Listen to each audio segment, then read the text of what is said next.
Olá, povo de Deus, sábado 4 de janeiro de 2025, tempo do Natal antes da Epifania. Nossa reflexão de hoje é a partir da primeira carta de João, capítulo 3, de 7 a 10, e Evangelho de João 1, de 35 a 42. Filhinhos, que ninguém vos desencaminhe. O que pratica a justiça é justo, assim como ele é justo. Aquele que comete o pecado é do diabo, porque o diabo é pecador desde o princípio. Para isto é que o Filho de Deus se manifestou, para destruir as obras do diabo. Todo aquele que nasceu de Deus não comete pecado, porque a semente de Deus fica nele. Ele não pode pecar, pois nasceu de Deus. Nisto se revela quem é filho de Deus e quem é filho do diabo. Todo o que não pratica a justiça não é de Deus, nem aquele que não ama o seu irmão. Já dissemos que o embate do autor de nosso texto contra os partidários do movimento da gnose é ferrenho, é direto. Os gnósticos não acreditavam que conhecer a Deus implicaria na prática da justiça. Eles nem mesmo defendiam a necessidade do amor uns aos outros. Bastava conhecer a Deus por meio de suas filosofias e misticismos. Também não aceitavam que Jesus fosse o Messias, o Filho de Deus. Além de tudo isso, diziam que o pecado não existia. Por isso, a insistência de nosso autor em afirmar a necessidade da prática da justiça e do amor ao irmão.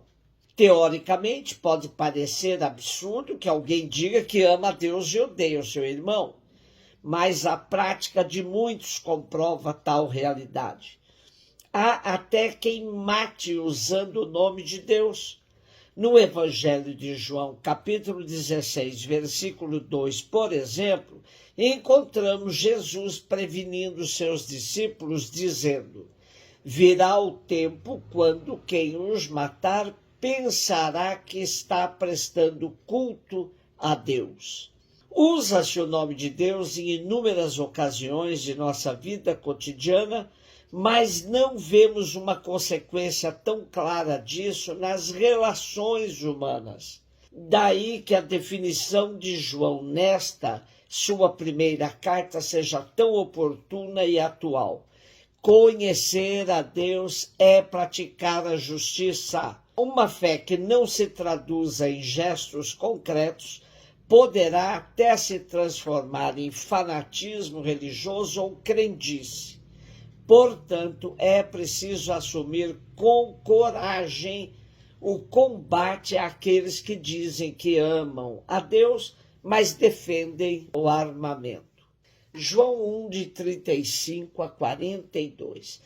Naquele tempo, João estava de novo com 2 de seus discípulos e, vendo Jesus passar, disse: eis o Cordeiro de Deus. Ouvindo essas palavras, os 2 discípulos seguiram Jesus.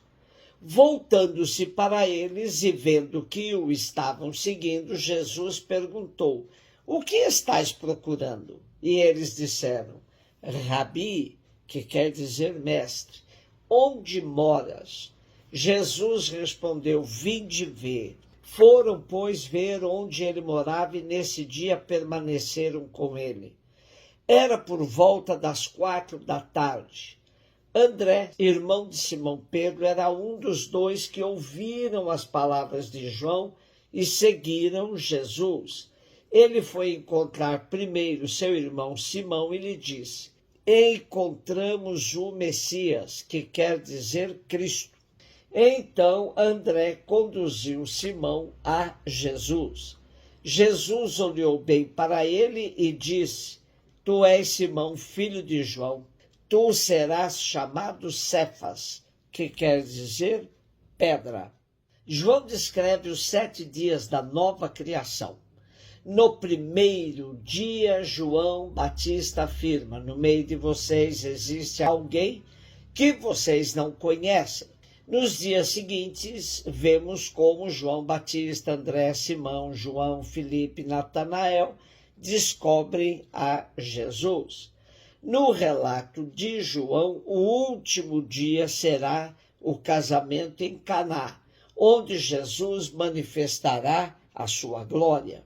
Nosso texto de hoje traz um dia de atividade do Batista e dele vai tirar consequências do seu testemunho.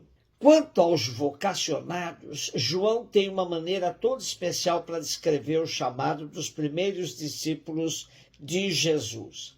É sempre uma testemunha que aponta Jesus para outra. Ele mostra uma passagem dos adeptos de João Batista ao seguimento de Jesus de uma maneira muito simples e imediata. Bastou o precursor apontar aos seus discípulos Jesus como Cordeiro de Deus para que 2 dos seus discípulos passassem imediatamente a seguir Jesus. Sabemos, porém, que nem todos os discípulos de João Batista passaram a ser seguidores de Jesus. André, um dos discípulos de João Batista que passou a seguir Jesus, logo na sua primeira iniciativa, apresenta Jesus como Messias esperado ao seu irmão Simão. O encontro de Simão, irmão de André, com Jesus é emblemático, pois Jesus altera seu nome, indicando sua nova missão: ser pedra de fundamento do novo grupo que está sendo formado. O que vocês estão procurando? São essas as primeiras palavras de Jesus neste evangelho. Essa pergunta ele a faz para todos nós. Queremos saber quem é Jesus e ele nos pergunta sobre o que buscamos na vida. Os primeiros que o encontraram começaram a conviver com ele e no decorrer do tempo vão descobrindo que ele é o Mestre, o Messias, o Filho de Deus. O mesmo acontece conosco. Enquanto caminhamos com Cristo, vamos progredindo no conhecimento a respeito dele. João Batista era apenas testemunha de Jesus, a quem tudo se deve de fato dirigir. João Batista sabia disso, por isso convida seus próprios discípulos para que se dirijam a Jesus. E os 2 primeiros vão buscar outros. É desse mesmo modo que nós encontramos a Jesus, porque outra pessoa nos falou dele ou nos comprometeu numa tarefa apostólica. São Carlos de Foucault traduziu nossa missão de provocadores de encontro das pessoas com Jesus, dizendo: é preciso gritar o Evangelho com a vida. Um beijo no seu coração.